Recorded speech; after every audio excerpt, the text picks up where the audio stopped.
नाथ नारायण श्री कृष्ण गोविंद हरे मुरारी हे नाथ नारायण भगवान की जय।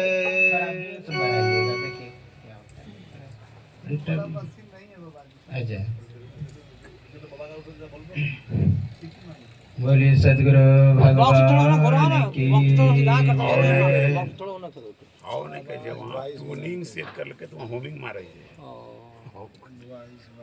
तो सप्त सरोवर आनंद वन में चबूतरा बनाया गया बट वृक्ष के नीचे और उसकी छाया जो थी वही पंडाल बन गया। और इधर से भक्ति महारानी अपने पुत्र ज्ञान और वैराग्य जो वृद्धावस्था में था उसे लेकर के पहुँचे और सभी जगह साधु महात्मा को निमंत्रण दिया और सभी आकर बट वृक्ष की छाया में बैठे। और सनक सनंदन सनातन सनत कुमार आसन पर विराजमान हुए और कथा का महात्म पहले बताया। महात्म में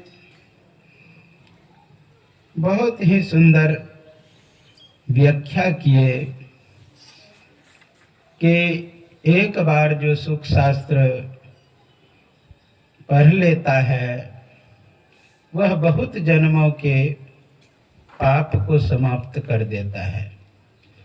कला नारहंति सोडसी न गंगा गया काशी, यानी गंगा और नदी में जो स्नान का फल होता है एक ही दिन मात्र भागवत सुनने से वह प्राप्त हो जाता है। और जहाँ भी भागवत होता है वहाँ पर जितने नदी नद देवी देवता सभी वहाँ पर आकर के विराजमान हो जाते हैं और सभी सुनते। आप लोग सुने होंगे, जिन हरि कथा सुनहि नहीं काना, सर्वन रंध्र यही भवन समाना। जिन्होंने हरि का कथा नहीं सुना तो कहा कि ये कान जो है ना सांप के बिल के समान है। नैना संत दर्श नहीं देखा, लोचन मोड़ पंख समलेखा। जिन्होंने संतों का दर्शन इन आंखों से नहीं किया, उनका आंख कहते मयूर के पंख में जो डिजाइन होता है वही है केवल। इसलिए कहा संतन के संग लाग रे तेरी अच्छी बनेगी। इतना सुख शास्त्र का महत्व दिया है कि वर्णन क्या। उसी के क्रम में एक कथा सनकादि ऋषि कहते हैं कि एक तुंगभद्रा नदी था और तुंगभद्रा नदी के तट पर एक बहुत ही सुंदर मकान था जो आसपास बहुत ही सुंदर वृक्ष से लदे हुए थे। बगल में झरना था और उसी में एक आत्मदेव नाम का ब्राह्मण रहता था जो धन्य धान से परिपूर्ण थी, कोई वस्तु की कमी नहीं थी। फिर भी अपना जीवन भिक्षा मांग के बिताते थे। देखिए, भिक्षा मांगना उत्तम नहीं है, लेकिन अपनी अहंकार को दूर करने के लिए, अपने स्वाभिमान को दूर करने के लिए, अपने आप को अहंकार न हो जाए, अहंकार दूर करने के लिए अगर भिक्षा मांगता है तो उत्तम ही नहीं, अति उत्तम है। हरिद्वार आप लोग गए होंगे, एक मंदिर है जिसका नाम है भारत माता। भारत माता मंदिर के महामंडलेश्वर थे जिसका नाम सतमित्रानंद गिरी, उसका वह पूर्व शंकराचार्य रह चुके हैं और इतना धन है कि कोई बैंक नहीं रखता है, तो वो स्कूल कॉलेज बनाते हैं। लेकिन आश्चर्य में देखा सरलता, जानते हैं कभी कभी कटोरा लेके भीख मांगने चला जाता। उतने बड़े महात्मा शंकराचार्य पद पर, और कभी कभी साधारण आदमी के यहाँ भिक्षा मांगने के लिए चले जाते। और मैं देखा अकेले, जबकि मुसलमानों पर मतलब मर्डर करने की साजिश किए थे, गौरक्षा में भाग लिए थे, आदि आदि मिस लिए, तो अकेले लेकिन जंगल में चले जाते थे। हम लोग कुटिया बना के हरिद्वार में रहते थे 2000 ईस्वी में, अकेले चले जाते टहलते हुए। मैं बोला महाराज जी आप अकेले? कहते अरे मरना तो है ही एक दिन, तो विचार क्या करना, कौन गार्ड लेकर के चलते, बहुत गार्ड जबकि उसके आगे पीछे रहते। इंदिरा से लिखा लिया है कि इससे ऊंचा मंदिर कोई नहीं बनावे आसपास में हरिद्वार में, इसीलिए गीता कुटी से ऊपर बनता, ये गीता कुटी वाला मंदिर बड़ा बनता है भारत माता से, लेकिन उसी के कारण रुका दिया उसको। इंदिरा गांधी से लिखा लिया। कहने का भाव, जो अहंकार को दूर करने के लिए अगर भिक्षा मांगता है तो उत्तम ही नहीं अति उत्तम है। एक बार की बात है, भगवान वेश बदल करके भिक्षा मांग रहे थे दूसरे के यहाँ, तो नारद बाबा आए। नारद बाबा कहते छी छी यह क्या कर रहे हैं प्रभु, ये तो नीच आदमी का काम है। कहा उत्तम बात कहा नारद, जो अपने शरीर को बचाने के लिए काम नहीं करना चाहिए, वो अगर भिक्षा मांगता है तो वो नीच आदमी का काम है, लेकिन अपने अहंकार को जब दूर करने के लिए भिक्षा मांग, उत्तम ही नहीं अति उत्तम है नारद, अति उत्तम है। ये आत्मदेव नाम का जो ब्राह्मण था, धन्य धान्य से परिपूर्ण होते हुए भी कोई वस्तु की कमी नहीं होती थी, फिर भी अपना जीवन भिक्षा मांग करके बिताते थे, परम विरक्त। लेकिन एक दुख था, लोकेशना भी नहीं थी, वित्तेषणा भी नहीं था, लेकिन एक स्ना थी जिसका नाम है पुत्रेषणा, यानी पुत्र की इच्छा। धन दान की कोई कमी नहीं, लेकिन पुत्र नहीं था। उनकी पत्नी थी एक, जिसका नाम धुंधली थी, नाम भी धुंधली थी और कर्म भी धुंधली थी। किसी से जाकर झगड़ जाना, किसी से जाके लड़ जाना, किसी को झगड़ा लगा देना, और जिस दिन झगड़ा नहीं करे उसका जानते भोजन ही नहीं पचता था, ये स्थिति। जितने सरल सहज कोमल आत्मदेव नाम के ब्राह्मण थे, ठीक प्रतिकूल उनकी पत्नी थी। जैसे नामदेव का नाम सुने हैं, गन्ना से पिटाई के नामदेव का। कहने का भाव, प्रतिकूल पत्नी थी, लेकिन कहीं भी जाए लोग ताना मारे कि निपुत्र व्यक्ति आ गया, इसका चेहरा देखना ठीक नहीं। यहां तक कि उसकी गौ जो थी, गौ भी बच्चा नहीं देती थी। बगल में वृक्ष था, वृक्ष भी फल नहीं देता था। वह अंदर से दुखी हो रही थी, परेशान हो रही थी कि ये क्या हो रहा है मेरे साथ। एक दिन दुखी होकर के सोचा मैं अपना प्राण अंत कर दूंगा।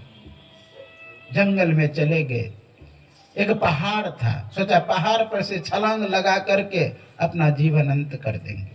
जो ही छलांग लगाते उसी समय एक महात्मा आ गया। अरे तुम क्या कर रहे हो, क्यों शरीर त्यागना चाहते हो? कहा महाराज धन धान्य की कोई कमी नहीं है, लेकिन इसका उपभोग करने वाला कोई नहीं है। महात्मा जी आंख बंद किए, देखा अरे तुम्हें एक जन्म किया, 7 जन्म तक पुत्र नहीं है। कहा कि महाराज एक जन्म का पता था, तो एक दुख था और आपने दुख बढ़ा दिया, 7 जन्म तक दुख नहीं, अब 7 जन्म तक हमें दुखी रहना पड़ेगा। मुझे लगा था भूख, आपने विचार करिए और भूख को बढ़ा दिया। दुख हो रहा था और दुख को पीड़ा में बदल दिए। मुझे कुछ ऐसा दीजिए जिससे मुझे पुत्र हो। अरे तुमने सुना है बैन न अधम समाना, बैन एक पुत्र हुआ बेनू राजा का, और कितना अत्याचारी, कितना दुख हुआ होगा उसको। विचार करो, क्या तुम पुत्र के चक्कर में पड़े हो? ये सब चिंता मत करो। 60,000 पुत्र था सगर को, क्या कोई रहा? सब जल करके राख हो गया। इतना कुसंस्कारी था। सगर का पुत्र जल के राख हो गया। विचार करो, दुख ही दुख है। इसलिए अगर कुपुत्र हो जाए उससे अच्छा है निपुत्र ही रहना ठीक है। इसलिए पुत्र के चक्कर में मत पड़ो। मैं तुम्हारा रेखा देख लिया हूं, तुम्हें पुत्र है नहीं। पढ़ा लिखा था, कहा महाराज मैं पढ़ा लिखा ब्राह्मण हूं। मैं तो सुना हूं कर्ता करे न कर सके, गुरु करे सो होए। जो सृष्टि करता, पालन करता, संहार करता नहीं कर सकते हैं, वो गुरु कर सकते हैं। जो न करे लकीर सो करे फकीर। जो ब्रह्मा का लिखा हुआ लकीर नहीं कर सकता, वो फकीर कर सकते। वो सामर्थ्य होता है, योग्यता है, क्षमता होती है। इसलिए हमें कुछ ऐसा करें जिससे पुत्र हो। देखा ये जिद्दी है, इसलिए हाथ को फैलाया और एक फल आया, लो फल। अपनी पत्नी को दे देना, उसे कहना कि नित्य दिन सुबह उठ करके ध्यान भजन करें, नित्य दिन दान करने के लिए, झूठ नहीं बोलने के लिए, शुद्ध आचरण से रहने के लिए बहुत सा नियम बता दिया। झूठ नहीं बोलना है, चोरी नहीं करना है, किसी से झगड़ना नहीं है, आदि आदि बता दिया।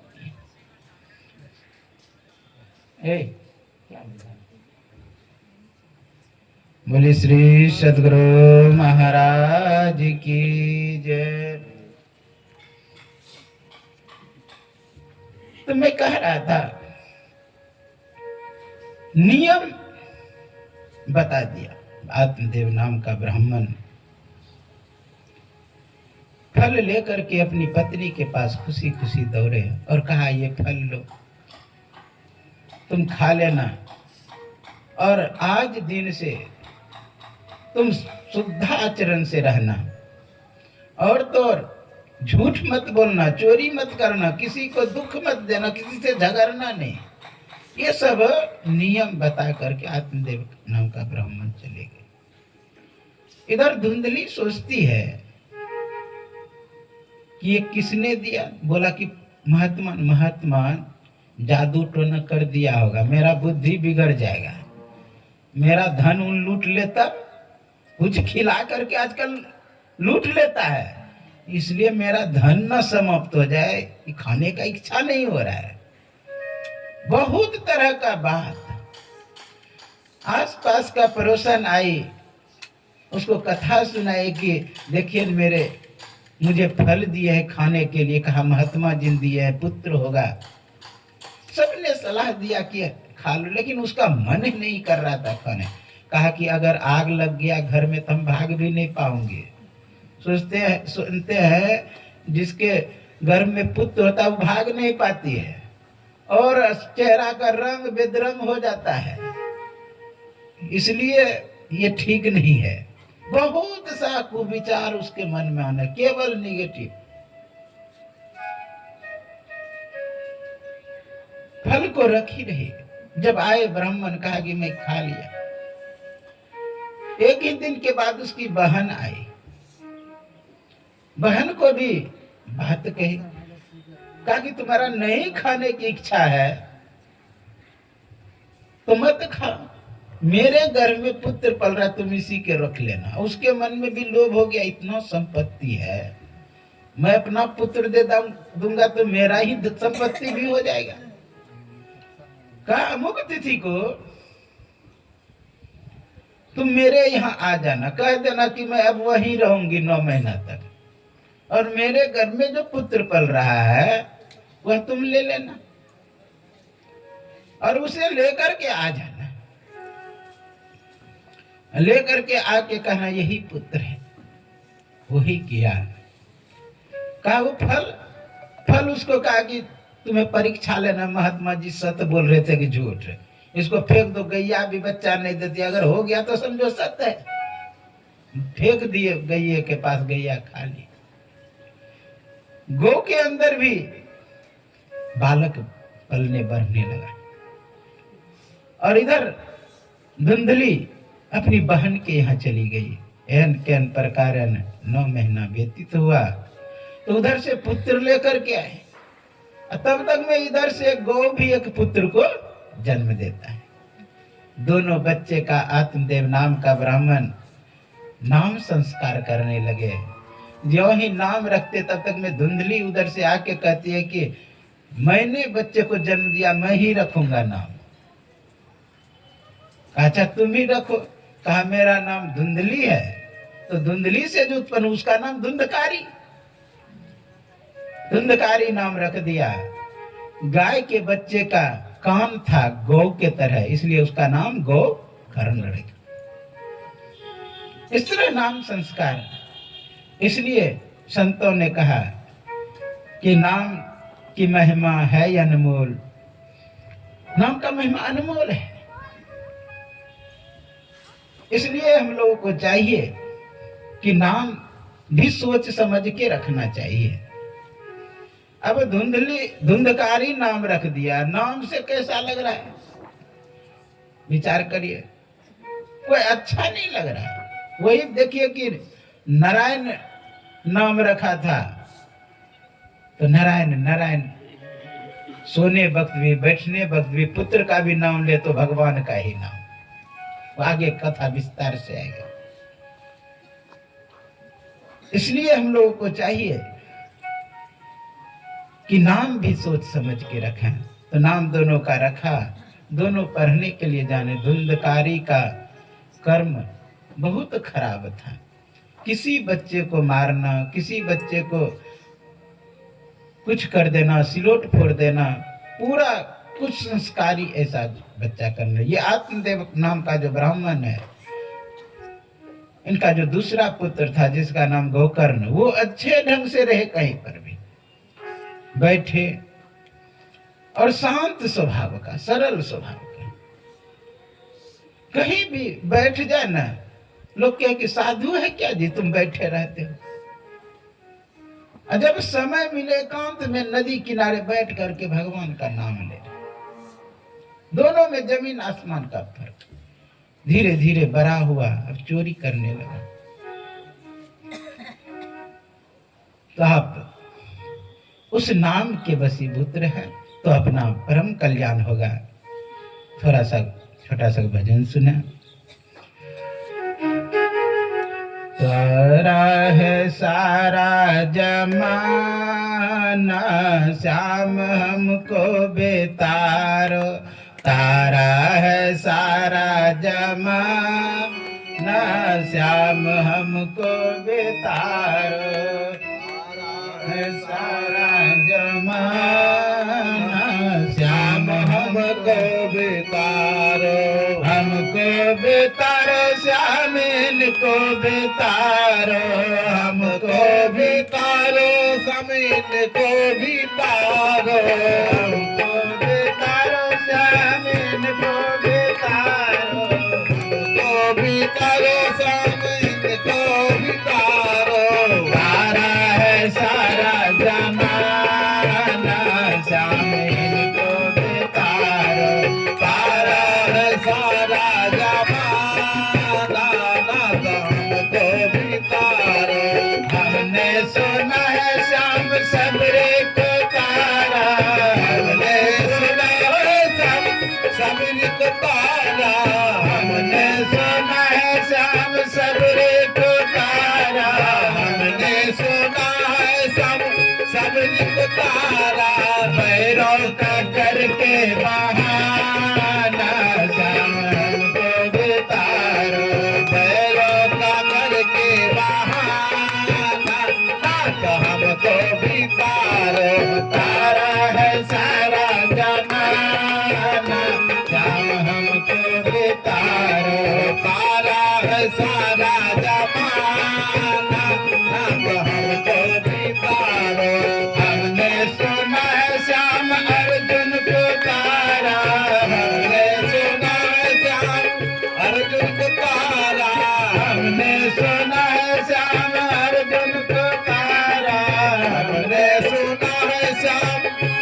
तुझको तारा, गीता का करके बहाना श्याम को बितारो। गीता का करके बहाना हमको बिचारो। तारा है सारा जमाना श्याम को बितारो। तारा है सारा जमाना हमको बिचारो। हमने सुना है श्याम केवट को तारा, हमने सुना है नाथ केवट को तारा, हमने सुना है श्याम केवट को तारा। हमने सुना है नाथ केवट को तारा। मैया का करके बहाना श्याम को बितारो। माँ को लेके बहाना नाथ हमको बिचारो। तारा है सारा जमाना श्याम हमको बितारो। तारा है सारा जमाना नाथ हमको बिचारो। तारा है सारा जमाना श्याम हमको बितारो। तारा है सारा जमाना श्याम हमको बितारो। तारा है सारा जमाना श्याम हमको बितारो। तारा है सारा जमाना श्याम हमको बितारो। बोलिए सद्गुरु भगवान की जय। भागवत महापुराण की पुराण का महिमा अपार है। भगवान का नाम पुकारेंगे तो अवश्य सद्गुण में संपन्न होंगे।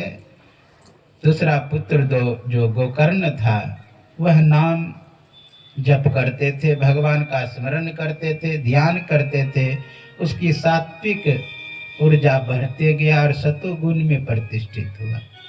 और जो धुंधकारी था, उसका हर समय कुसंस्कार में लगा रहा, कुवृत्ति बढ़ते रहा, इसलिए चोरी करने लगा, डकैती करने लगा, लोगों को मार काट करने लगा। इस तरह बढ़ने लगा। और तो और जुआ खेलने लगे। जुआ खेलने में क्या हुआ, धीरे धीरे जितना धन था समाप्त हो गया। अब नहीं है धन, तो पिताजी को जाके 2-4 डंडे मार, तो मुझे धन लाओ। कहा तुम ही तो सब समाप्त कर दिया। जब खून बहने लगा, तब सोचने लगा ठीक ही कहता था महात्मा, कुपुत्र से निपुत्र ही रहना ठीक है।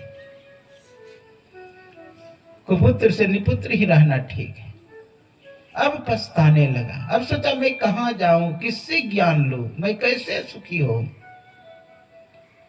और सोचा कि वो एक जो मेरा पुत्र है गोकर्ण, वो साधु है, इसलिए उसके पास जाना चाहिए और उसी से पूछना चाहिए। गए, पुत्र के चरणों में दंडवत गिर करके, तद विद्धि प्रणिपाते न परिप्रश्नेन सेवया उपदेक्षन्ति ते ज्ञानम ज्ञानी नस तत्वदर्शी। दंडे की तरह गिर पड़े और कहा कि हे महात्मन, लोग सुखी कैसे होंगे, क्योंकि मुझे बहुत दुख हो रहा है, पीड़ा हो रही, परेशानी हो रही।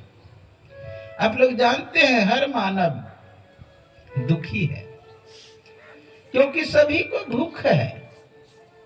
अब देखिए, पुत्र की भूख था, वह पूर्ति हुआ, फिर दूसरा दुख लग गया, दुख से हटा। पुत्र होने के बाद भी दुख नहीं गया, वित्तस्ना होने के बाद भी दुख नहीं गया। इसलिए दुख जाने वाला ने सभी दुखी हैं। आप लोग सुने होंगे, तनधर सुखिया कोई न देखा, जो देखा सो दुखिया हो। उदय अस्त की बात कहते हैं, सबका किया विवेका हो। घाटे बारे सब जग दुखिया, क्या की रही बैरागी हो। यहां तक कहते कहते कहते ब्रह्मा विष्णु महेश्वर दुखिया, जिलिया राह चलाई हो। कहे कबीर सकल जग दुखिया, संत सुखी मन जीती हो। कहा जो संत होते हैं, जो विरक्त होते हैं, वही सुखी है। कोई सुखी नहीं है संसार में, क्योंकि दुख अर्थ पृथ्वी होता है। खम इस आकाश, पृथ्वी से लेकर आकाश पर्यंत जितने जीव है सभी को दुख होता है, क्योंकि भूख सताता है। भूख का अर्थ पृथ्वी, खम इस आकाश, पृथ्वी से लेकर आकाश पर्यंत जितने जीव है सभी को भूख लगता है, इसलिए दुख होता है। यानी जितने को भूख है वह दुख है। भूख कहने का मतलब यह ना समझे कि पेट खाली हो गया, पेट में कुछ मांग हो रहा है इसीलिए भूख है। अच्छा, रूप का भी भूख होता है कि नहीं लोगों को? शब्द का भी भूख होता है, स्वाद का भी भूख होता है, नासिका से जो गंध गरम उसका भी भूख होता है। ये सभी भूख ही, ये सब आहार है। आहार शब्द ही बना है आंग उपसर्ग हिरिय हरने धातु से। जो भी आप हरण कर रहे हैं, जो भी अंदर डाल रहे हैं,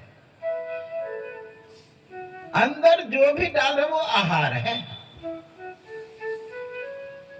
आप भोजन करते हैं, उससे थोड़ा तृप्ति होती है, शरीर पुष्ट होता है, और जैसा आप अन्न खाएंगे वैसा मन भी होगा। आप लोग सुने, जैसा खाए अन्न वैसा होवे मन।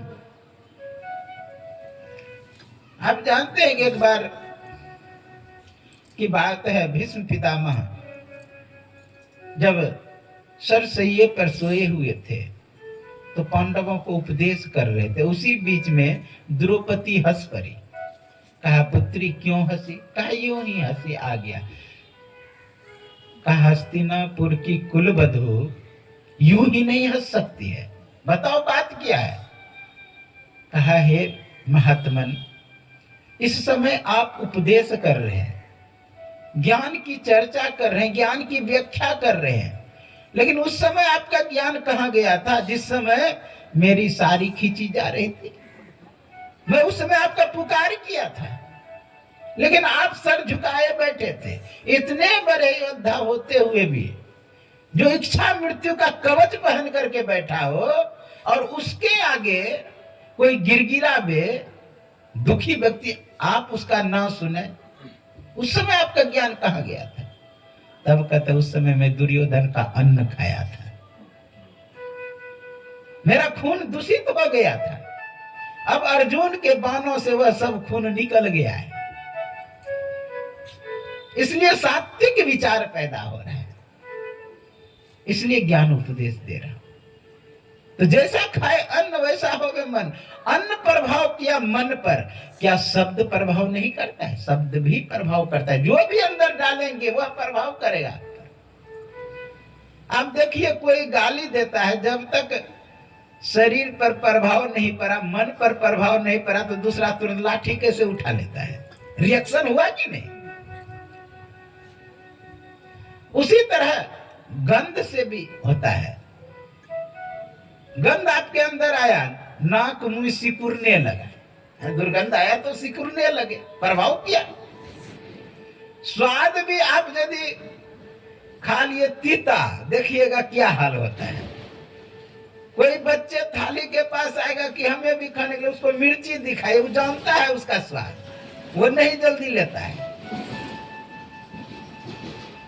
कहने का भाव, जितना भी अंदर डाले सबका प्रभाव पड़ता है। कटु अम्ल कसाय तुक चिरिक्च विदाई न, सब प्रभाव पड़ता है शरीर पर, सब रिएक्शन पैदा करता है। तो जो भी अंदर डाल रहे हैं, यानी ये सब भूख है।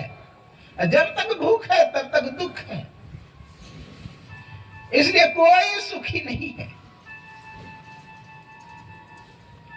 पिताजी के पास, पिताजी पुत्रों के पास जाकर के कहते हैं कि पुत्र सुखी कैसे होंगे? बहुत सुंदर उपदेश देते हैं गोकर्ण।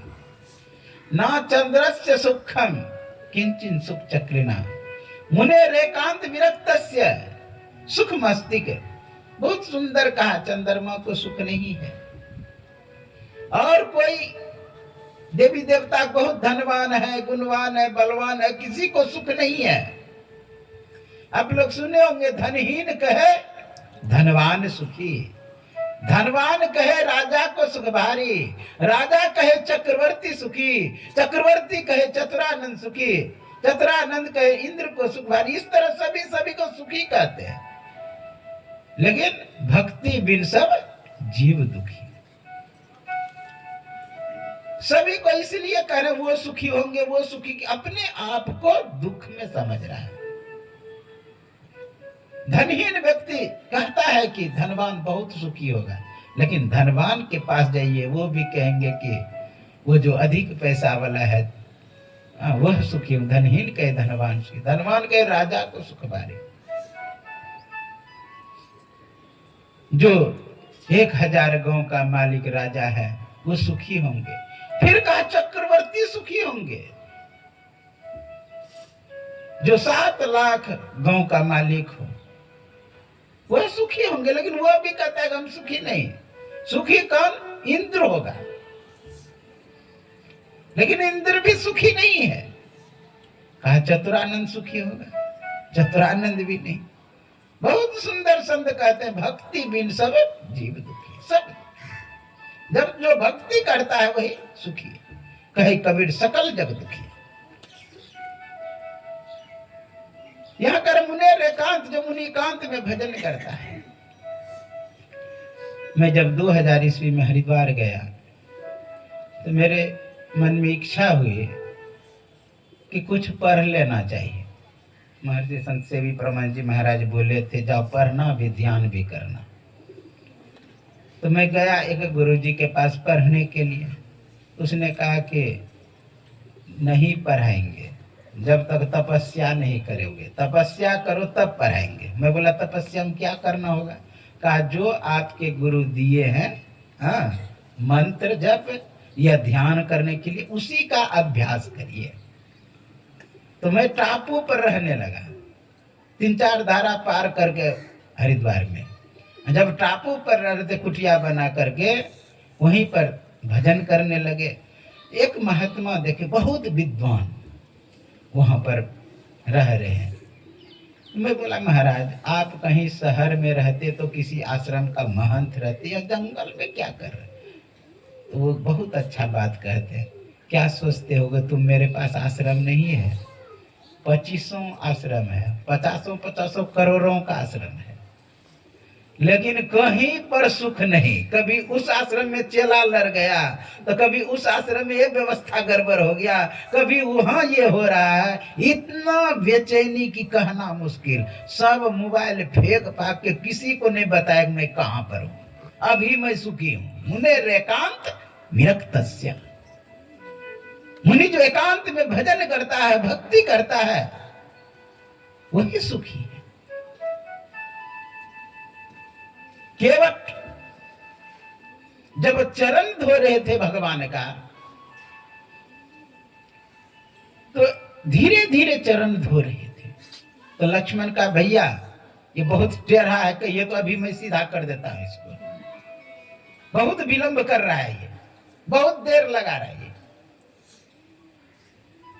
भगवान देख करके लक्ष्मण की ओर कहते हैं कि अभी नैया इसी के हाथ में है, ये जैसे करे। क्योंकि मैं जब क्षीर सागर में था ये जाता था चरण छूने के लिए कछुआ बन के, लेकिन उधर से लक्ष्मी हाथ मारती था, तुम्हारे इधर तुम फुफकार मारता। आज फुफकार काम नहीं करेगा। कभी कभी भगवान को भक्तों से काम पड़े। अवध छोड़ प्रभु वन को धाये, श्या राम लखन गंगा घट आए। केवट कहते सुनो हमारी, चरण धूल चरण अमृत पावे। तो कहा आज इसी के हाथ में, धीरे धीरे धो रहे हैं। तो धीरे से बोलते हैं केवट जल्दी धो लो, मुझे पार जाना है। कहा प्रभु थक गए? थक गए तो सर पे हाथ रख लीजिए, आराम मिलेगा आपको। समझ गए भगवान की, लगता है दोनों हाथ से आशीर्वाद चाह रहा है। भगवान भी बड़ा तेज निकले, हाथ ही रखना नहीं। अच्छा जैसे धोना धो। सोचे केवट सीधी उंगली से घी निकलने वाला नहीं है, उंगली को टेढ़ी करनी पड़ेगी। क्या किए? दोनों पैर भगवान कठोता में दिए केवट ने कहा दोनों पैर रखिए प्रभु, एक पैर धो करके नीचे रखो, कोई जरी का आविष्कार हो जाए तो मैं तो गया, रोजी रोजगार भी गया। एक ही नाव है, वो भी अगर स्त्री बन जाए तो बोलिए मेरा तो रोजगार का साधन गया, एक परिवार और बढ़ जाएगा, मैं खिलाऊंगा कैसे। बहुत सुंदर भाव है, उतना नहीं उसमें जानना चाहूंगा। तो कहने का भाव, कहा प्रभु दोनों पैर रखिए ताकि एक रखे अगर नीचे में कोई जरी का आविष्कार हो जाए, इसलिए दोनों रखिए, दोनों एक ही बार धोएंगे। दोनों रखवा लिए, क्या कि नीचे हाथ रखे कि हो ना हो कोई फिर भी जरी का आविष्कार हो जाए, संपर्क ही नहीं धरती से रहने देना। नीचे हाथ दे दिए, सीधे भगवान को उठा लिए, ज्यों ही उठाए भगवान जोर से डगमगाए, डगमगाए जोर से दोनों हाथों से माथे को पकड़े, ज्यों ही हिले ना, जितने ब्रह्मांड थे, आप लोग जानते एक एक रोए में कोटि कोटि ब्रह्मांड, सब ब्रह्मांड हिलने लगे, सबका जो देवी देवता था वो त्राहिमाम त्राहिमाम, प्रभु ये क्या हो रहा है, पूरा संसार भी नष्ट हो जाए, भागे भागे भगवान के पास आए। कहा क्या हो रहा है, कह रहे सुखी होना चाहते हो तुम लोग भक्तों का चरण पकड़ो, अहम भक्त पराधीन हो, मैं तो भक्तों के पराधीन हूं। अब सब जाकर के केवट का चरण पकड़े कि प्रभु को कम से कम नीचे उतारिए, नहीं तो संसार नष्ट हो जाएगा। फिर ले जाकर के नाव पर रखे, आप लोग जानते हैं कि उसे पार किए। मेरा मुख्य रूप से कहने का है कि संसार के कोई देवी देवता कोई सुखी नहीं है, सुखी है तो संतों के दास, संत सुखी है। इसलिए अगर सुख पाना चाहते हैं तो भजन करें, भजन आतुरी कीजिए और बात में देर, और बात में देर जगत में जीवन थोड़ा, भजन करें। आश्चर्य की बात तो तब है लोग दुखी अपने दुख से कम होता है, दूसरे के सुख से विशेष दुखी होता है। 1 बीघा जमीन है इसलिए दुखी नहीं है, लोगों के पास 10 बीघा जमीन है इसलिए लोग दुखी हो जाता है। 2 मंजिल मकान है इसलिए दुखी नहीं है, बगल में 5 मंजिल का मकान है इसलिए दुखी है। यानी दूसरों के सुख देख करके विशेष दुखी हो। एक व्यक्ति भगवान का तपस्या करने लगे, भगवान का तपस्या कर रहे थे, करते करते भगवान प्रसन्न हुए, आए और एक पत्थर दिए, कहा कि कोई चीज का कमी हो ना इसके पास तुम जाके बोल देना, वह पूर्ति हो जाएगा।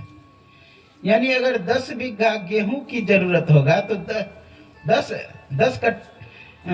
मन गेहूं का जरूरत होगा तो तुम बोल देना जाके 10 मन गेहूं चाहिए, तो अपने 10 मन गेहूं हो जाएगा।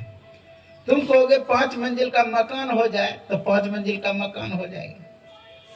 तुम कहोगे कि 1 करोड़ रुपया हो जाए तो 1 करोड़ रुपया हो जाएगा। यानी जो करोगे इच्छा वह पूरा हो जाएगा। जाने लगे लेकर के, वो कहता है कि इसका और एक गुण है, क्या? कहा तुम कहोगे कि 1 कुंटल गेहूं हो जाए, 1 कुंटल तो हो जाएगा, लेकिन पड़ोसी को 2 कुंटल हो जाएगा। कहा कि अगर कहोगे मुझे 1 करोड़ रुपया हो जाए, 1 करोड़ रुपया तो तुम्हें हो जाएगा, लेकिन पड़ोसी को 2 करोड़ हो जाएगा। तुम कहोगे कि 10 बीघा जमीन हो जाए, 10 बीघा जमीन तो हो जाएगा, पड़ोसी को 20 बीघा जमीन हो जाएगा। सोचा तो हम तो गरीब का गरीब ही रह जाएंगे, हम सबसे कम ही रह जाएंगे, ये निकालना ठीक नहीं है। हम बहुत तपस्या किए तो हमें लाभ होना चाहिए, दूसरे को क्यों लाभ हो। ये जाके बक्सों में बंद करके रख दिया, अपनी पत्नी से कह दिया कि इसमें बहुत कीमती सामान, इसके पास जो भी बोलोगे सब पूरा हो जाता है। अब वो चले गए बाहर कमाने के लिए, अब इधर घर में कुछ खाने के लिए नहीं। अब सोचते कि मेरे पतिदेव कह के गए थे कि इसके पास जो भी कहोगे वह हो जाएगा। वो कहा हे प्रभु मेरे यहाँ 5 कुंटल गेहूं हो जाए। 5 कुंटल हो गया, लेकिन पड़ोसी को 10 कुंटल। कहा कि 5 मंजिल मकान हो जाए, पड़ोसी को 10 मंजिल मकान हो गया। अब सब चीज 2 गुना हो गया। वहां से जब आए कमा करके तो देखता है कि गांव का पूरा नक्शा ही बदला है, जरूर कुछ गड़बड़ हुआ है। गया जाके पत्नी से पूछा कहाँ है, ऐसा ऐसा बात।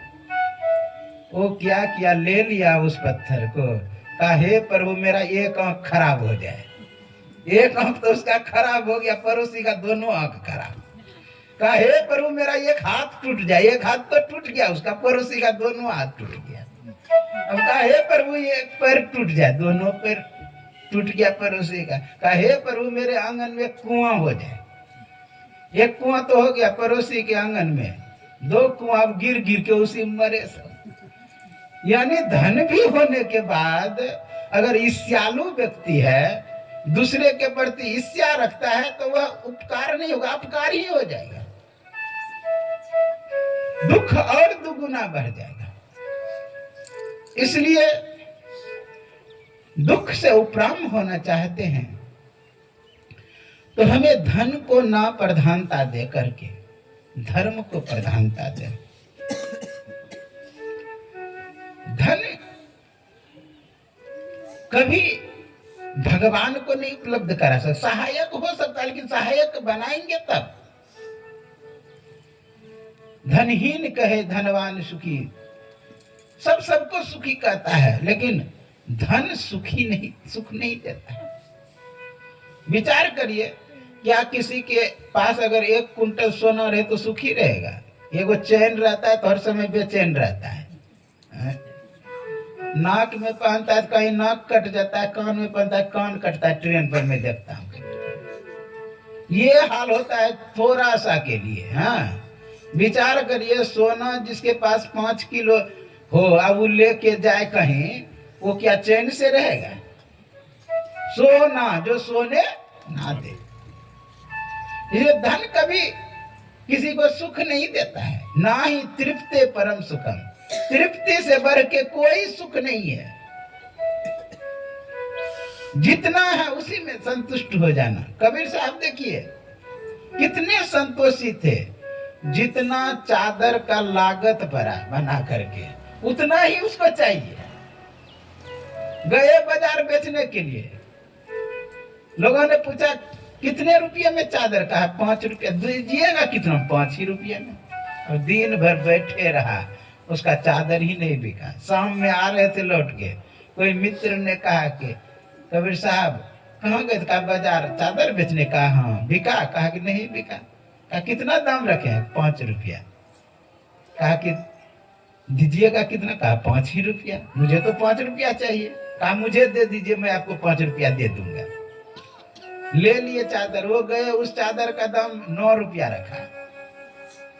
किसी ने कहा कि 7 रुपये में दीजिएगा। कहा ले लीजिए। 5 टके का 2 पटा 7 टके को जाए। कबीर साहब को आके 5 रुपया दे दिए। कैसे संतोषी थे। उनका एक कहावत है कि साईं इतना दीजिए जामे कुटुंब समय, मैं भी भूखा ना रहूं साधु न भूखा जाए। इसलिए दुख से हमें उपराम होना है तो संतुष्ट रहे। लोकेस्ना पुत्रेस्ना वित्तेस्ना, इस चक्कर में पड़ेंगे तो दुखी रहेंगे। इसलिए दुख होता है। किसी ने तो दुख का कुछ बहुत बड़ाई किया। आप लोग सुने होंगे कबीर साहब के वाणी, सुख के माथे सिल परा, नाम हृदय से जाए, अब बलिहारी वो दुख की पल पल नाम रटाए। दुख की बलिहारी गाते और सुख को करे पत्थर पड़ जाए। किसी में ही कि 10 मंजिल मकान है, उसमें पत्थर पड़ जाए हमारे मकान में, कोई नहीं कह पाएंगे। लेकिन यहाँ पे कह रहे हैं द्रौपदी की सास, आप जानते कुंती से भगवान ने पूछा हुआ तुम्हें क्या चाहिए? जब जाने लगे द्वारिका, क्या चाहिए? तो कहते हैं कि मुझे देना ही चाहते हैं ना केशव, तो मुझे विपत दे दीजिए, यानी दुख दे दीजिए। कहा कि दुख से तुम्हारा पेट नहीं भरा है अभी? अरे कितना दुख, तुम्हें जंगल में भटकना पड़ा, लक्षागिरी में मारने का प्रयास किया, आपको कितना दिन अज्ञातवास रहना पड़ा, इतना कष्ट हुआ, फिर भी तुम कष्ट मांग रही है? अरे आशीर्वाद मांग रही कि साप मांग रही है? कहा केशव मुझे दुख ही चाहिए। क्योंकि पुनर्भव दर्शनम, जब जब दुख पड़ा है तभी तुम मुझे दर्शन दिए हो। जब मैं जंगल में था, दुर्वासा 60,000 ऋषि के साथ मेरे यहाँ आ गए और कहते हैं मुझे भोजन कराओ। और वह जो हांडी थी जिसमें बनाती थी, जिसका कभी घटता नहीं था भोजन, वो भोजन पात्र भी खाली हो गया था। फिर भी युधिष्ठिर ने कह दिया महाराज स्नान करके आइए, मैं व्यवस्था करता हूं। जब देखे हांडी तो पूरा खाली है। उधर से कृष्ण भी आ गए, कहते हैं कि फुआ फुआ मुझे बहुत जोरों की भूख लगी है, मुझे खिलाओ। अरे एक तो निमंत्रण दिया, भी उसको खिलेबे नहीं, तुम कहां से भूख कर आ गया है? कहा नहीं कुछ मुझे खिलाओ। कहा वो हंडी खा ली। कहा नहीं निकालो कुछ होगा। निकाला तो एक साग सटा हुआ था, उसको भगवान खाए और 60,000 दुर्वासा का जो चेला था सबका पेट भर गया। अब तो सब ढेकार लेने लगा। कहा गुरुजी भागिए यहाँ से, नहीं तो कैसे खाएंगे, वहां जाएंगे जो निमंत्रण दिए हैं। यानी जब जब दुख पड़ा है तभी तुम दर्शन दिए हो, इसलिए मुझे चाहिए विपदा संतोष सत्य सत्य जगत गुरु, चाहिए तो मुझे दुख। इसलिए कि दुख भगवान से लगाता है। हमें चाहिए कि दुख से उपराम होने के लिए भजन करें, भक्ति करें। यही उपदेश गोकर्ण अपने पिता आत्मदेव नाम के ब्राह्मण को दिया और आत्मदेव नाम का ब्राह्मण उसी समय जंगल की ओर निकल पड़े। व्यक्त बन गए, वैरागी सन्यासी बन गए, भजन करने के लिए निकल पड़े। इधर गोकर्ण भी तीर्थ यात्रा पे निकल गए।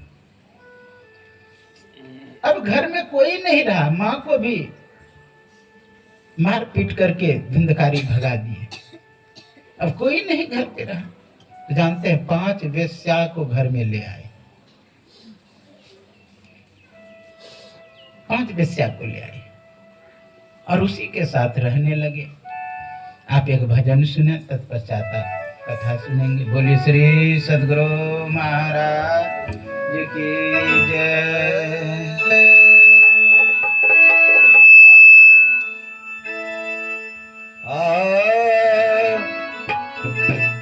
नटवर नागर नंदा,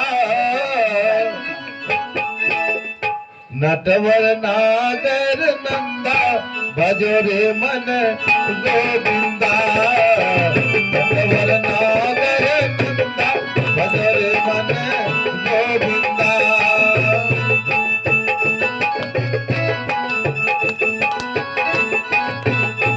भजो रे मन गोविंदा, भजो रे मन गोविंदा, भजो रे मन गोविंदा, भजो रे मन गोविंदा। नटवर नागर नंदा, भजो रे मन गोविंदा।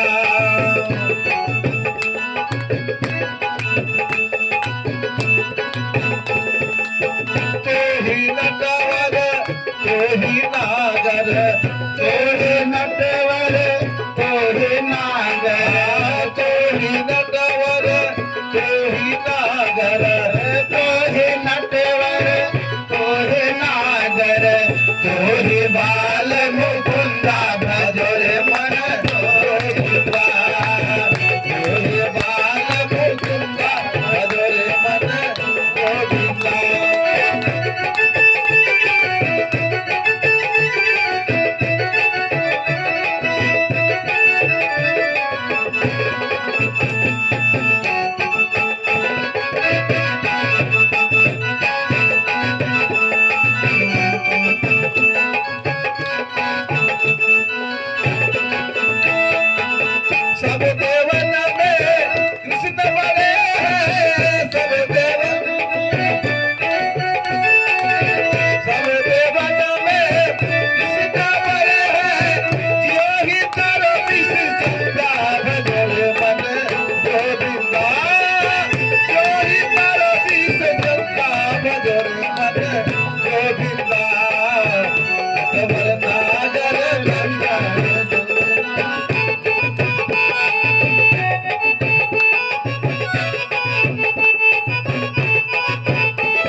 बड़ी है, सब सपना में राधा जी बड़ी है।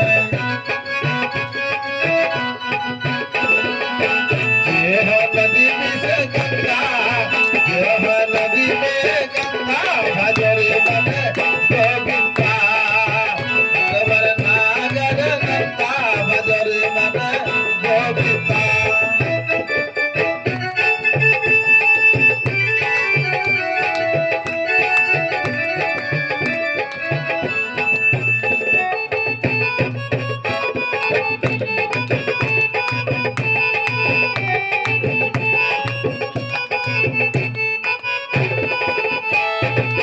गोरबतारे प्रहलाद युबारे, गोरबतारे प्रहलाद युबारे, गोरबतारे प्रहलाद युबारे, नर से रूप धरंता भजरे मन गोविंदा, नर से रूप धरंता भजरे मन गोविंदा, भजरे मन गोविंदा, भजरे मन गोविंदा। नटवर नागर नंदा भजरे मन गोविंदा।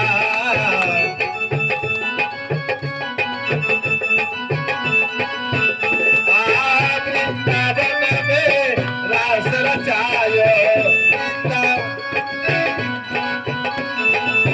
वृंदावन में रास रचायो, नाचत बाल मुकुंदा भजरे मन गोविंदा, नाचत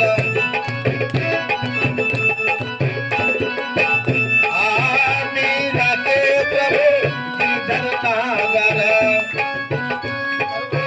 गिरधर नागर, मीरा के प्रभु गिरधर नागर, मीरा के प्रभु गिरधर नागर, काटे जमका फूला भजरे मन गोविंदा, काटे जमका फूला भजरे मन गोविंदा, ओ भजरे मन गोविंदा, भजरे मन गोविंदा, नटवर नागर नंदा भजरे मन गोविंदा, नटवर नागर भजरे मन गोविंदा।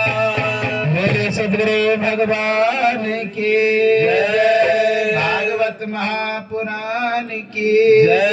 कृष्ण कन्हैया लाल की जय।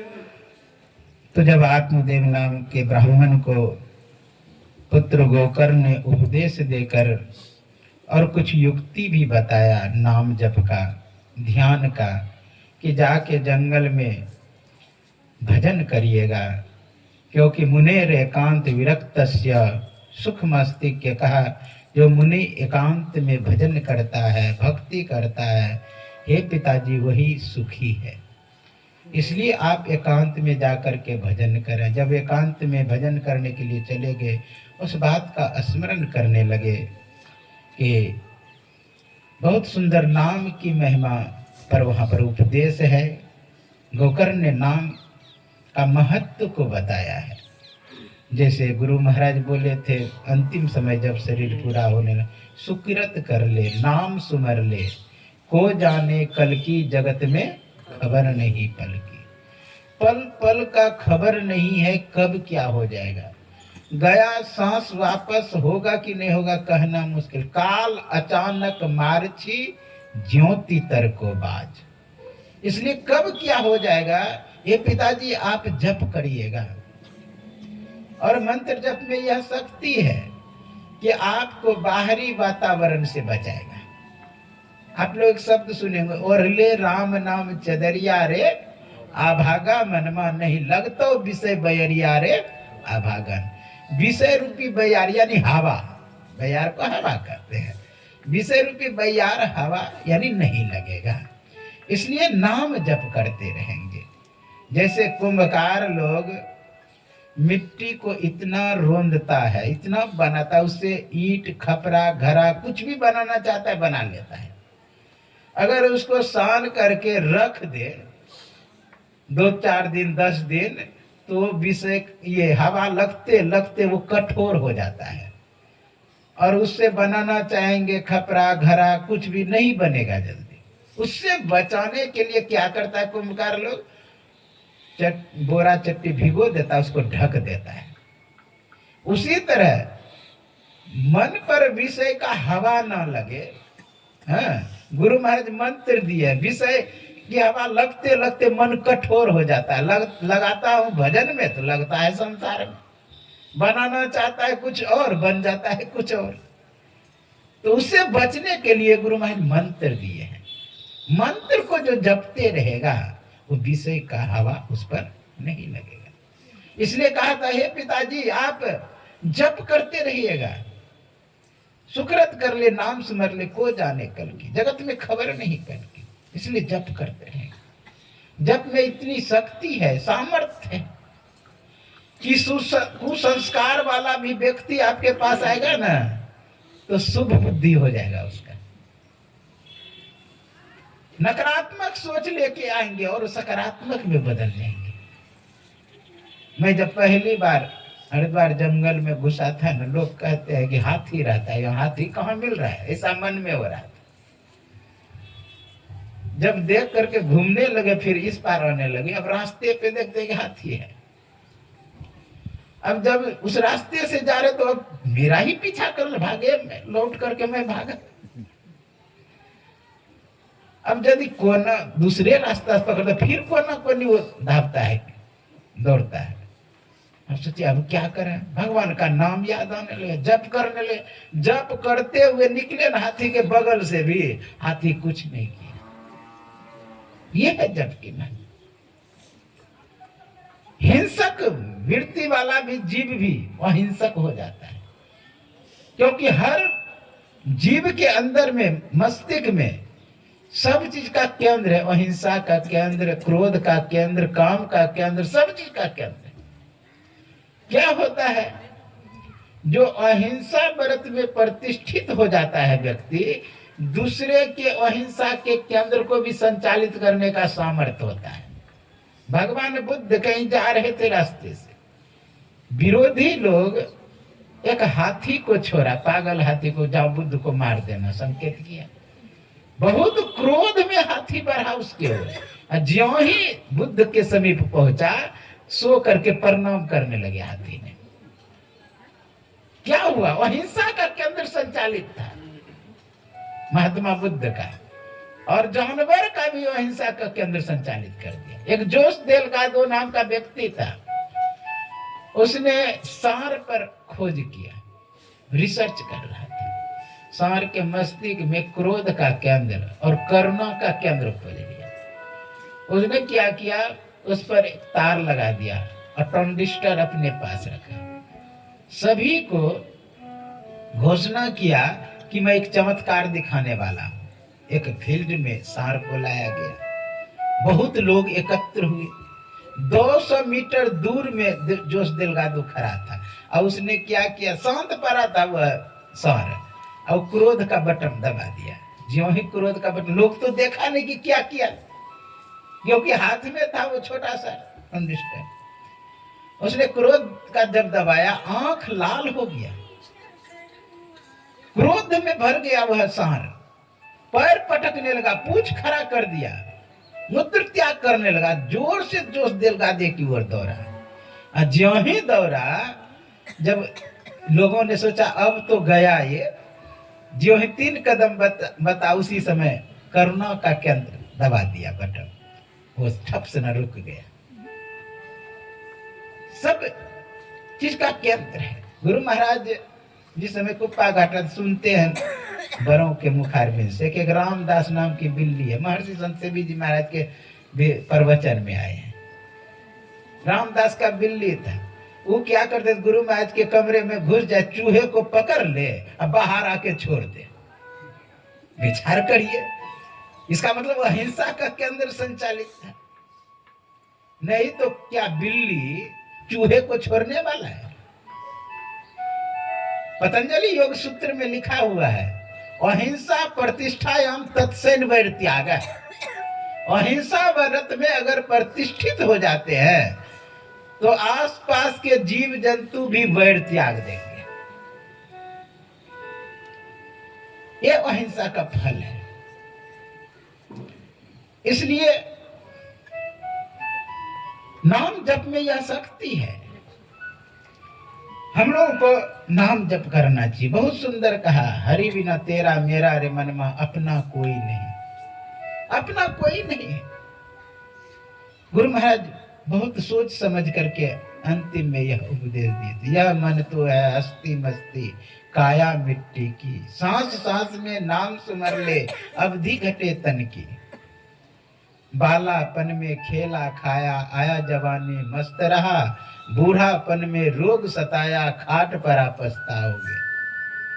इसलिए हम लोग को सजग हो जाना चाहिए, भजन करने में लग जाना चाहिए।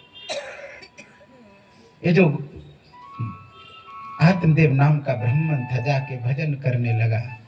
इधर आप लोगों को सुनाया गया कि 5 वेश्याएं को धुंधकारी घर में ले आए। अब जब 5 वेश्याएं लाए तो उसको खिलाने पिलाने के लिए धन चाहिए, तभी तो वो रुकेंगे। तब चोरी करने लगा, ये डकैती करने लगा दूसरे के घर में। अब एक दिन राजा के घर में चोरी कर ली, बहुत सा धन लाए। तो सभी देवियां सोचती है वेश्याएं कि राजा के यहाँ चोरी किया है, एक न एक दिन हम पकड़े जाएंगे। ये तो जाएगा ही जाएगा, मुझे भी जेल जाना पड़ेगा। इसलिए ना रहेगी बांस ना बाजेगी बांसुरी।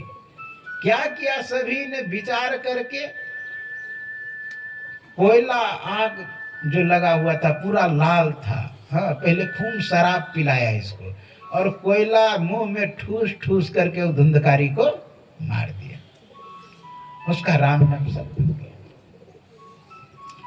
वेश्याएं सब निकल गए। आसपास के लोगों ने कहा कहाँ जा रही, यहाँ रहते थे। कहा कि नहीं फिर आएंगे, वो तो चली गई।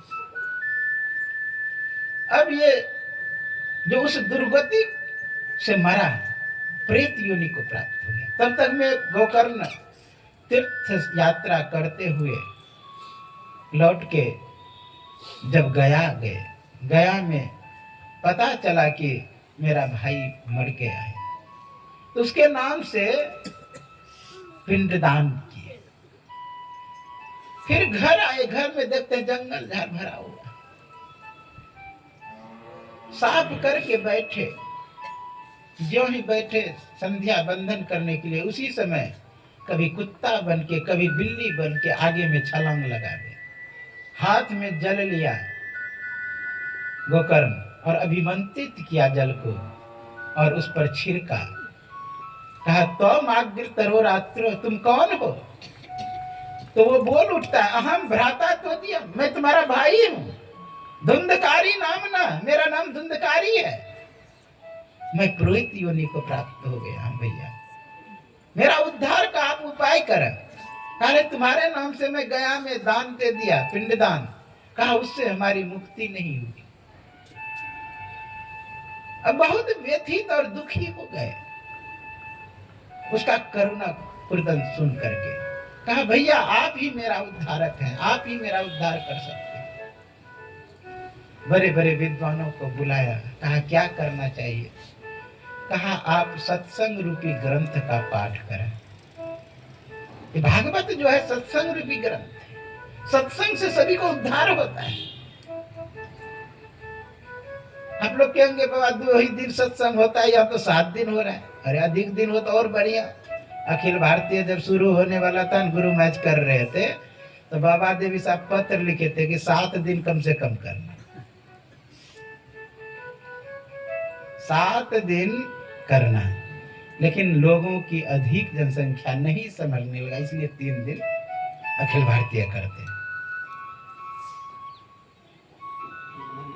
7 दिन।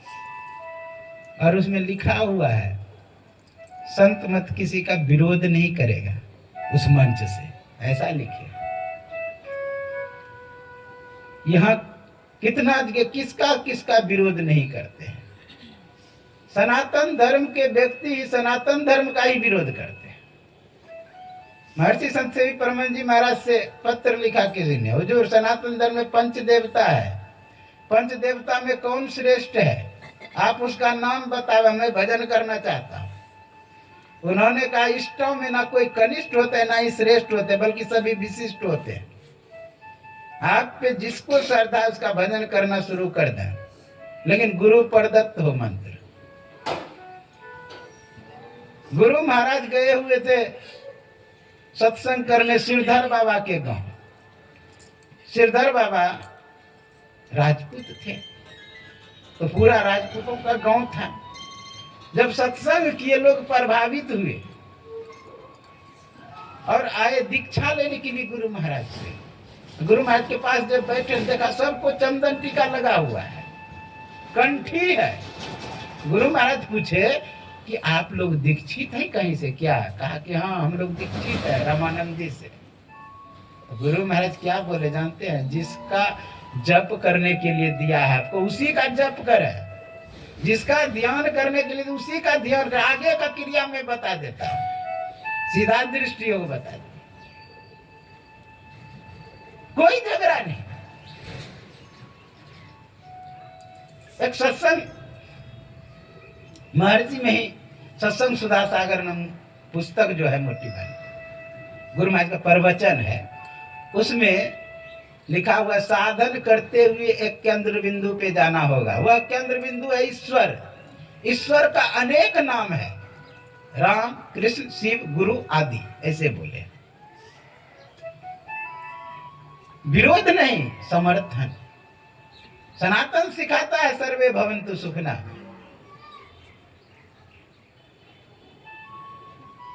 कहीं पर आमंत्रित हुए थे गुरु महाराज, सब संप्रदाय वाला एकत्र थे। सब कह रहा था कि मेरा भगवान बड़ा, मेरा गुरु बड़ा, आदि आदि सब व्याख्या कर रहे। गुरु महाराज बीचे में जाके डांट दिए सबको और सब संतन कहने लगे, यानी सभी का सम्मान कर रहे। आज किसी राम के भजन करने वाले को कहिए कृष्ण का को प्रणाम करने के लिए कहेगा कि निष्ठता भंग हो गया। जैसे गोस्वामी जी ने बोले थे तुलसी मस्तक तब नबे जब धनुष बांध लियो हाथ। एक निष्ठता है, बशर्ते साधारण आदमी के लिए। आप जानते हैं जिसको भजन बन जाएगा, इष्ट का मूर्ति सिद्ध हो, उसमें सब में उसी का चेहरा दिखाई देने लगे। गुरु महाराज बोले जहां देखो तब प्रगट मिले, तब जानो स्नेह। आपको क्यों बांसुरी वाला दिखाई देता है, धनुष वाला क्यों नहीं दिखाई देता है?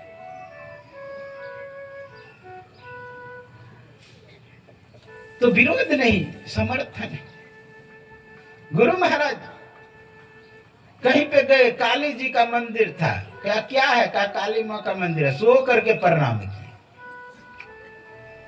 फिर आगे बढ़े, दुर्गा जी का मंदिर मिला, उसमें भी सो करके प्रणाम किया। यहां तक कि गंगा मैया में घुसने से पहले गंगा को प्रणाम करके घुसते थे। नेपाल में टंगी हुई राजा रानी तस्वीर को प्रणाम किया, वहां भगवान मानते थे राजा। इसलिए सम्मान सबको गुरु महाराज की, प्रतिष्ठा सबको दिए, लेकिन निष्ठा एक पे होनी चाहिए। सम्मान सबको दीजिए, मानिए एक को, लेकिन गुरु जो बता दे, गुरु जिसको बता दे आपको मान लेना चाहिए। आज्ञा समन सुसाहिब सेवा, इसलिए आज्ञा हो जाए जिस पर, हमें उस पर अमल करना चाहिए। यहां पर गोकर्ण बड़े बड़े विद्वानों को बुलाए और विचार किया कि क्या होना चाहिए। कहा सत्संग तुम करो 7 दिन तक। कहा कौन करेंगे? कहा कि आप ऐसे विद्वान, आप ऐसे विरक्त, ये ग्रंथ परमहंसों की संहिता है। परमहंस कौन था? सुखदेव परमहंस था, विरक्त था। विप्रो विरक्तो का मतलब यह नहीं था विप्र हो। विरक्त हो, वही विप्र है।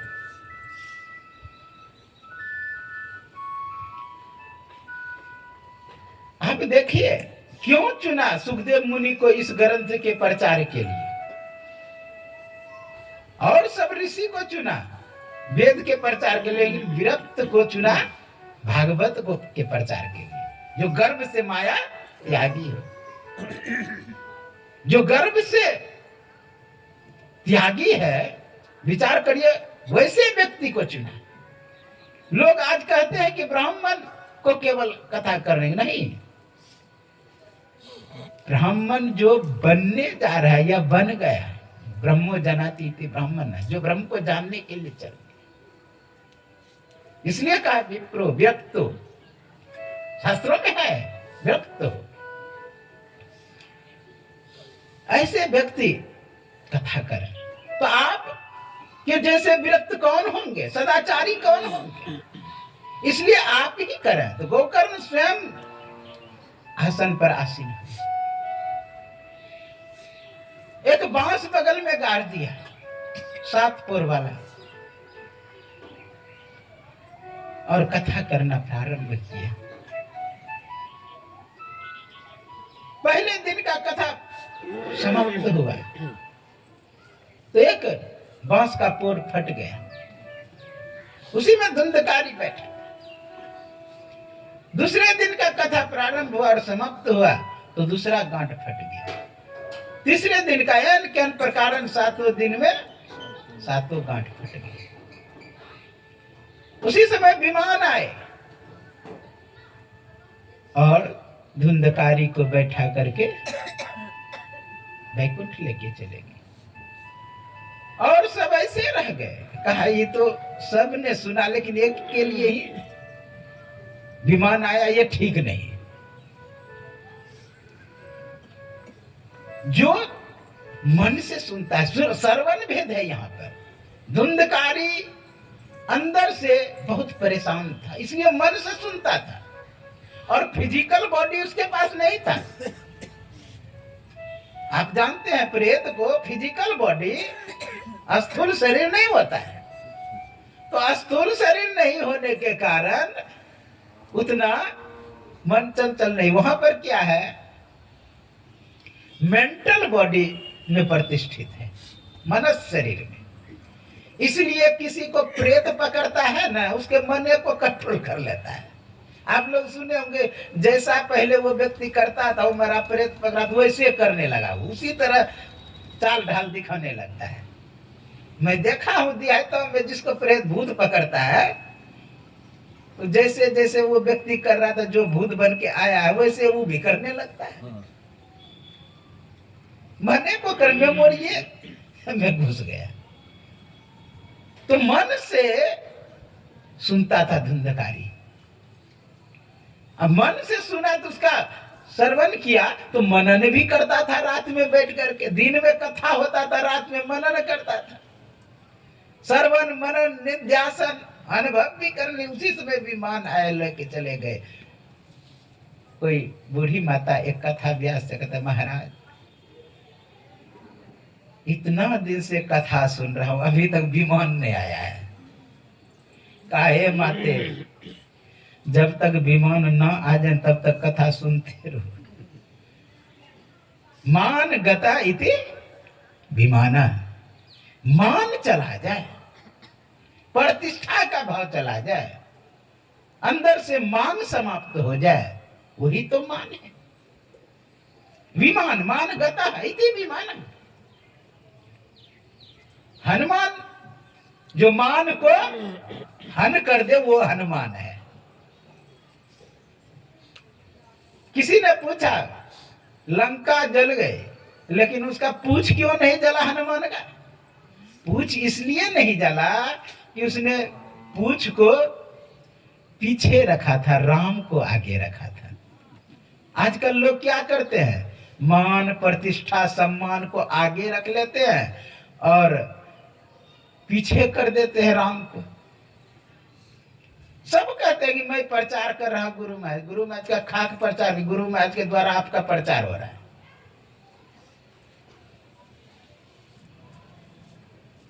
राम का मैं प्रचार नहीं कर, राम के द्वारा मेरा प्रचार हो रहा है।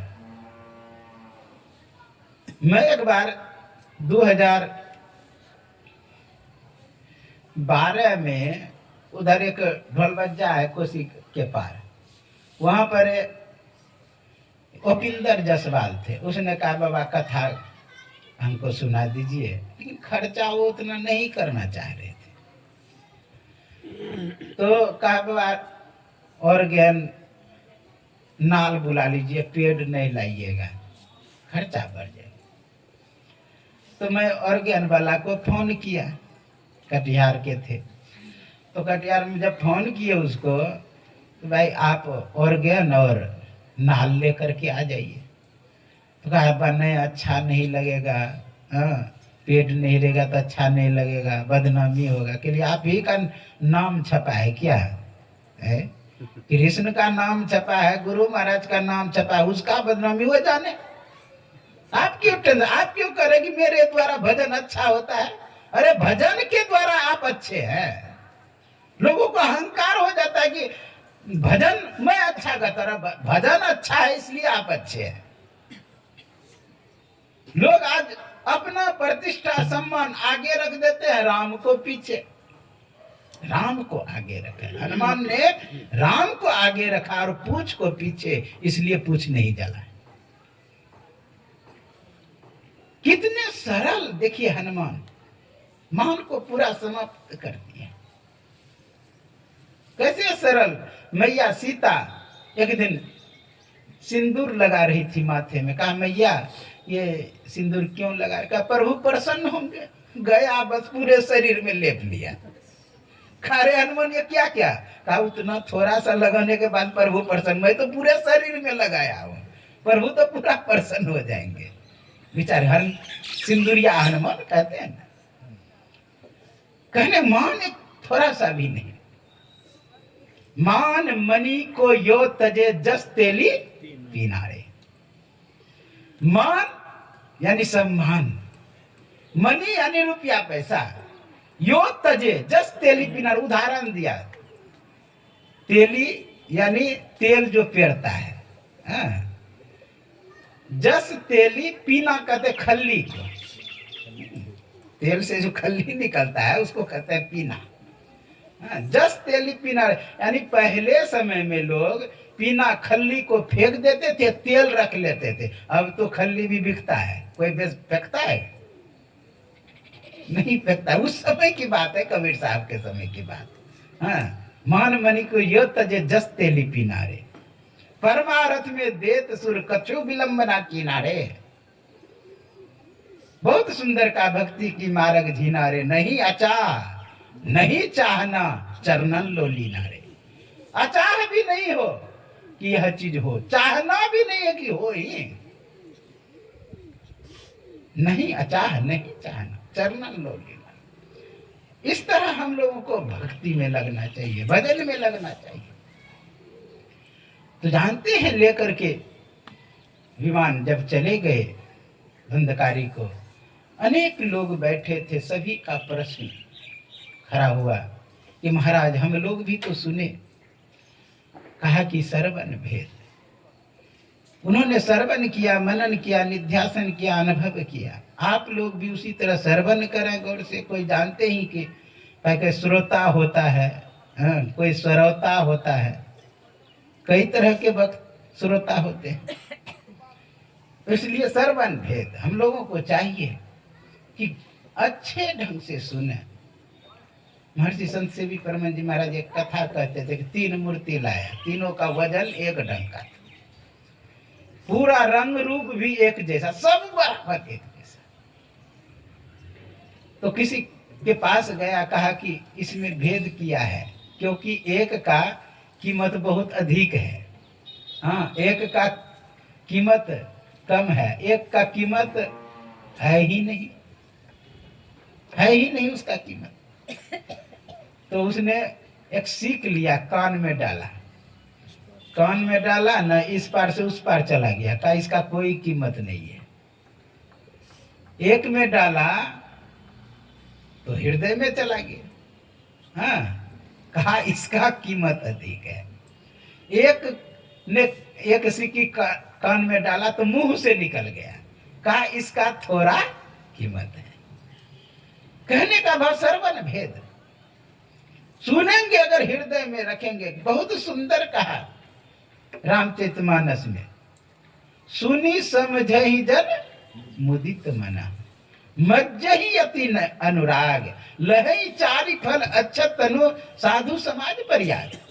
कहा कि सुन के समझेंगे, सुनी समझे जन मुदित, आनंद मन से तब होगा। सुना हूं सखा का कृपा निधाना। सभी जगह सुनने की बात आई, जहां जहां उपदेश वाक्य आया है। नवधा भक्ति कहूं तो ही पाही, सावधान सुनो धरु मन माही। गुरु महाराज कहते हैं उपदेश वाक्य में पदावली में निकालेंगे, सुनी समझहि जन मुदित मन, सुनिए सकल जगत की बासी। सुनो, सुनने के लिए कहा गया, और सुनने से बहुत परिवर्तन होता है, बदलाव होता है। अब देखिए ना, हम बोल रहे तो सर अगर हिला रहे हैं तो निश्चित है कि हमारे शरीर पर प्रभाव पड़ रहा है, क्योंकि कोई तार लगा नहीं हुआ, फिर भी सर हिलाते हैं, कभी जयकार करते हैं। उस समय नहीं तो जब गायक गान करता है तो अपने हाथ हिलने लगता है, कोई तार नहीं है, ये सुनने का प्रभाव। एक बाबा कह रहे थे प्रवचन में कि मैं कहीं जा रहा था सत्संग करने के लिए, भी आगे में क्या जाम लग गया, क्या था, बाराती जा रहा था, तो मैं पीछे पड़ा था, तो डीजे जो पीछे में था, डीजे जो बज रहा था, बड़ी आश्चर्य की बात लगा, बच्चा सब उछल रहा है, जैसे स्प्रिंग नहीं उछलता है उसी तरह बच्चा उछले तो उसका स्वभाव है, कोई बात नहीं। अब युवती उछल रही है, भाई खैर उसका उम्र है, उछल रही तो कोई, बूढ़ी भी उछल रही है। अब क्या साउंड में आवाज हो रही है समझ में नहीं आ रही, लेकिन उछल रही है। बोलिए शब्द का क्या प्रभाव, कारण क्या है? अंदर में जो ऊर्जा है उस पर धक्का मारता है और वो हिलने लगता है। और वो जब हिलने लगता है तो क्या सिस्टम तंत्र व्यवस्था में रह पाएगा? अंदर हिल रहा है तो बाहर एक न एक समय हिलेगा ही। एक सम्राट के दरवाजे पर एक गायक बुलाया गया, बहुत सुंदर गायक था, अच्छे गायक थे। उसने कहा कि ये गायक अच्छा है, जब ये गाना शुरू करे तो एक शर्त है, कोई हाथ नहीं हिलाएगा, अगर हाथ हिलाया तो उसका हाथ काट दिया जाएगा। कोई सर नहीं हिलाएगा इसके गाने पर, अगर सर हिला तो उसका सर काट लिया जाएगा। अब कौन सर कटवावे, कौन हाथ कटवावे? पूरा भजन गाना शुरू किया। जब अच्छा धुन आया, भूल गया कि राजा क्या बोल, सब पहले शरीर को सीधा रखा था, सर को भी सीधा, कौन सर कटवावे? ज्यों ही धुन अच्छा आया, सर वो हिलाने लगा, हाथ थोड़ी डुलाने लगा, सब भूल गया। कहने का भाव, अंदर में ऊर्जा पे तरंग जो है ना उसको हिलोरे लेते हैं, अंदर हिलने लगता है, बाहर भी हिलने लगता है। ये सुनने का प्रभाव है। सुनने का क्या, सजीव क्या निर्जीव भी परिवर्तित हो जाता है, बदल जाता है। सब सुनते हैं, विचार तरंग सभी को प्रभावित करता है।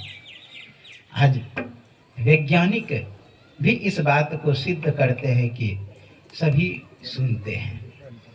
बोलिए श्री सद्गुरु महाराज की जय। आप एक भजन सुने, तत्पश्चात आप कथा सुनेंगे। बोलिए श्री सद्गुरु महाराज की जय।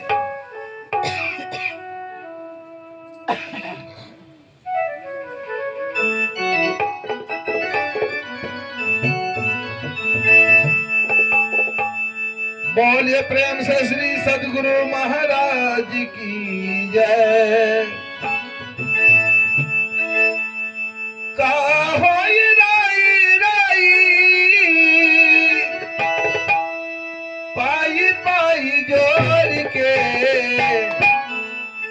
काहोई राई राई पाई पाई जोड़ के, उड़ जाए सुगन्धवा एक दिन पिंजरा छोड़ के, उड़ जाए सुगन्धवा एक दिन पिंजरा छोड़ के।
कभी आप लोग नाम की महिमा श्रवण कर रहे थे।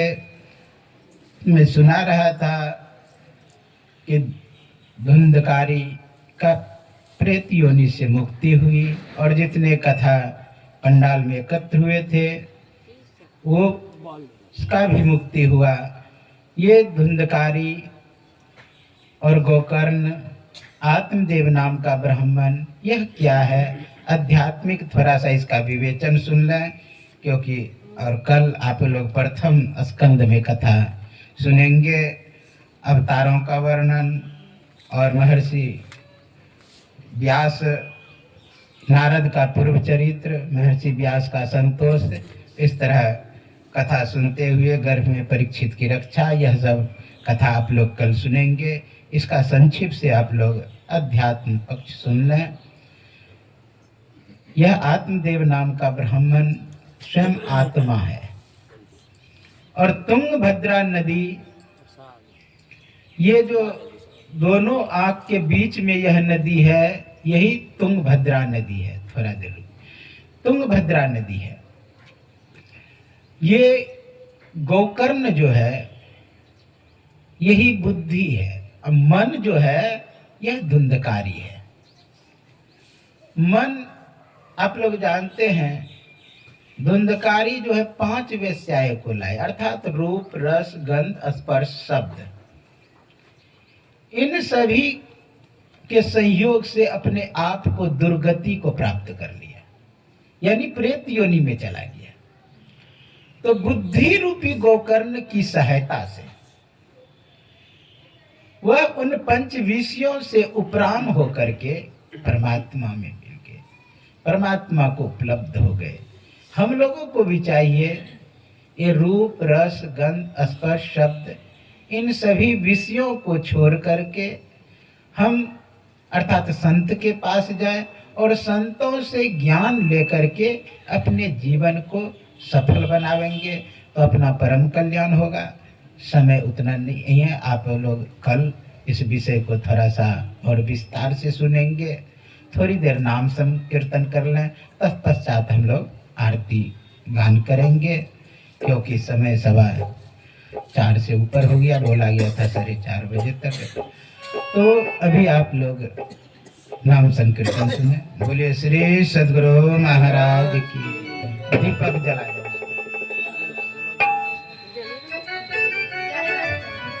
श्री कृष्ण गोविंद हरे मुरारी, हे नाथ नारायण वासुदेव।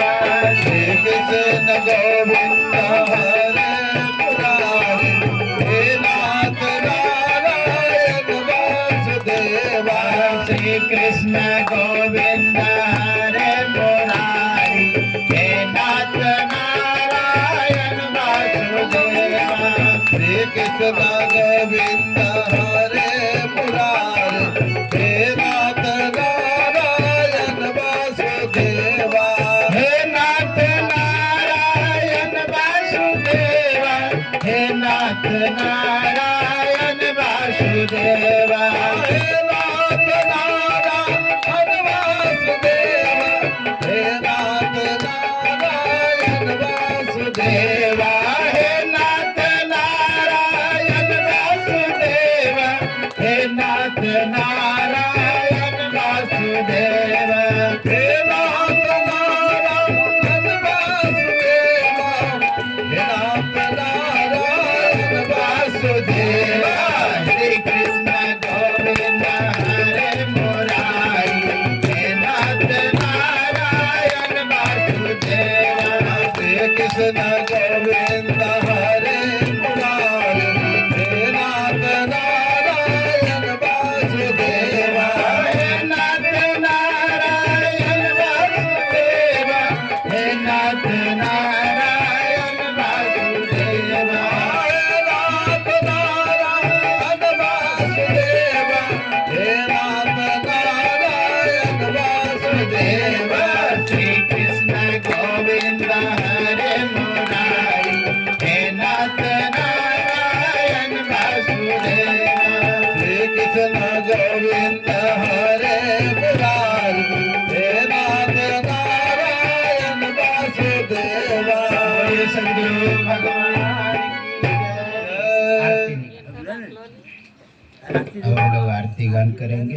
थोड़ा घुमा दें, जिसको जिसको करने का। जय उठिए आरती कर। आरती अति पावन पुराण की, आरती अति पावन पुराण की, धर्म भक्ति विज्ञान खान की, धर्म भक्ति विज्ञान खान की, महापुराण भागवत निर्मल, महापुराण भगवत निर्मल, महापुराण भागवत निर्मल, महापुराण भागवत निर्मल, सुख मुख विगलित निगम कल्प फल, सुख मुख विगलित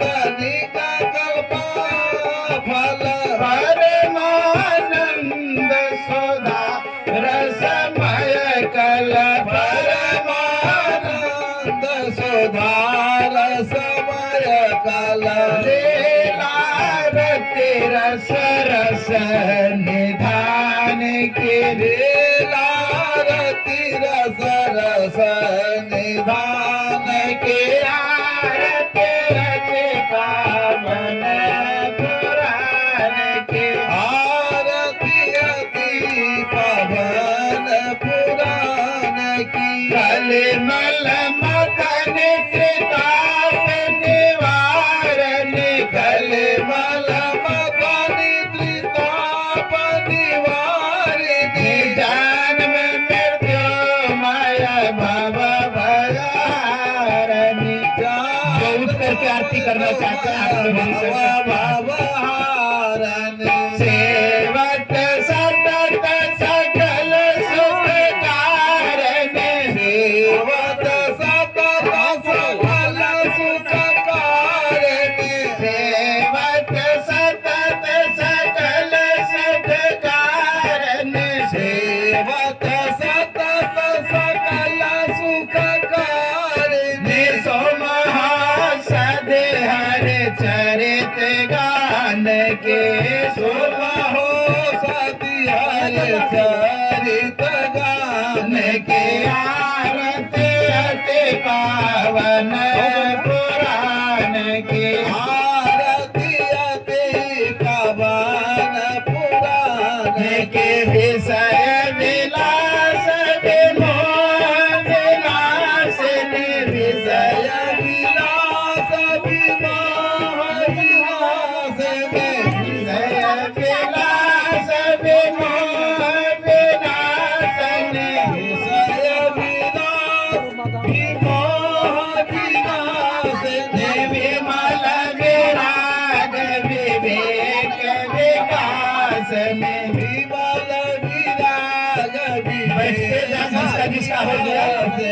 भगवत तापर हास प्रकाशिनी, भगवत राघव प्रकाशिनी, परम ज्योति परमात्म ज्ञान के, परम ज्योति परमात्मा ज्ञान के, आरती अति पावन पुराण की, आरती अति पावन पुराण की, परमहंस मुनि मन उल्लासिनी, परमहंस मुनि मन उल्लासिनी, रसिक हृदय रस रास विलासिनी, रसिक हृदय रस रास विलासिनी, मुक्ति मुक्ति रति प्रेम सुदासिनी, भक्ति मुक्ति रति प्रेम सुहासिनी, कथाय किंचन प्रिय सुजान की, कथा वचन प्रिय प्रिय सुजान की, आरती अति पावन पुराण की, आरती अति पावन पुराण की,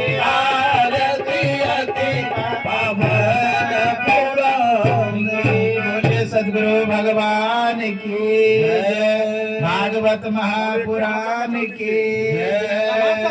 श्री कृष्ण कन्हैया लाल की जय। आरती संग सतगुरु की जय। अंतर ज्योत होता लखनी जय। पाठ काकवता बिना घुमा के